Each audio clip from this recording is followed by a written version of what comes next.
Olá, amigos. 21 de setembro de 2012, o cidadão de olho na segurança pública. Ontem, à noite, no Clube Holmes, aqui na capital paulista, por iniciativa do Instituto Plínio Correia de Oliveira, houve uma importante palestra proferida pelo professor Dr. Ives Gandra Martins, notável constitucionalista e tributarista brasileiro, reconhecido em todo o país. Ele escolheu um tema muito importante, muito agudo. Dois temas, na verdade. O ativismo judicial do Supremo Tribunal Federal, de que não falou com tanta profundidade, expressando até uma posição esperançosa de que essa condição mude à medida que os ministros do próprio Supremo se tornarem mais experientes no exercício de do seu próprio mistério, nobre mistério por sinal, e falou também sobre o anteprojeto do Código Penal que se quer impor ao país. E é aqui que nós vamos analisar a questão, porque muito da segurança pública depende exatamente da natureza e da forma do Código Penal, é evidente. Porque, de acordo com o artigo 144 da Constituição da República, existe o direito à segurança, que é a responsabilidade do Estado, embora deva ter a contribuição de todos os cidadãos, a participação de todos os cidadãos. E para que haja segurança, controlando-se, portanto, a atividade criminal, evitando-se a atividade criminal ou, na impossibilidade de evitar, punindo-se a atividade criminal, é preciso haver instrumentos legais adequados. E o mais importante deles, sem dúvida alguma, é o Código Penal, que estabelece as figuras penais. E, portanto, diz o que não se pode fazer no país em relação a determinadas condutas, contra a vida, contra a paz pública, contra a administração pública e outras, por qualquer pessoa, sob pena dessa pessoa ser processada, julgada, processada e conduzida à prisão. Conduzida à prisão como consequência da prática de um fato tipificado como crime no Código Penal. Eu cito só apenas de passagem o Código Penal Militar também, porque é uma situação muito específica. Pois muito bem, esse anteprojeto de Código Penal, na esperança do brasileiro, deveria exatamente reforçar a capacidade do Estado na prevenção e na repressão ao crime. E produz um resultado completamente contrário a esse.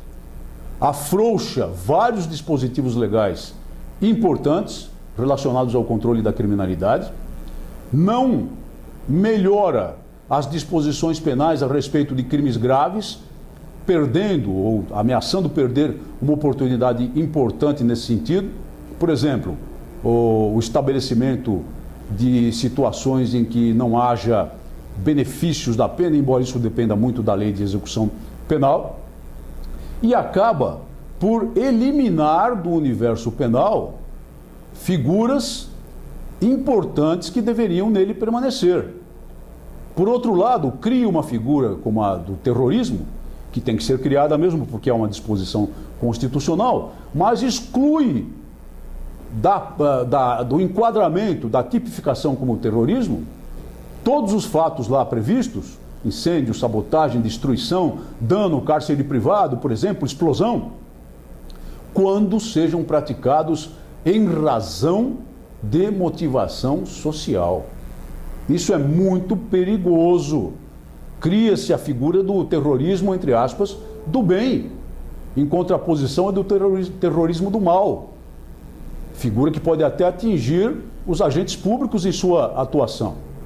Isso é inaceitável. Isso é um monstrengo jurídico que essa comissão, dita de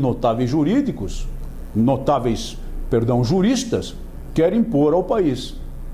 Claro que não acreditamos na aprovação disso pelo Senado, nem pela Câmara, mas nós temos que nos opor a esse texto e a tudo que ele tem de errado no enfraquecimento do Estado no combate ao crime nas outras partes do projeto. Há uma preocupação, por exemplo, do projeto, muito clara, em criminalizar as condutas politicamente incorretas, né? As condutas dirigidas na ótica de quem redigiu o texto contra as minorias. Então agrava a pena de crimes praticados contra homossexuais, por exemplo, mas não se preocupa de modo algum em agravar as penas dirigidas contra pessoas vulneráveis. E ainda faz pior, ao retirar, por exemplo, do estupro presumido, a faixa etária de 14 anos, reduzindo-a para 12 anos de idade, ou seja, praticamente a situação de uma criança, enfraquecendo a proteção à juventude, enfraquecendo o combate à prostituição infantil, enfraquecendo o combate à exploração infantil. E elimina, como figura de crime, por exemplo, a exploração de prostituição, abrindo caminho, portanto, para que daqui a pouco tenhamos estabelecimentos voltados à prostituição de adolescentes, praticamente de crianças, com um pouquinho mais de 12 anos. É isso aquilo de que necessita o país? É claro que não.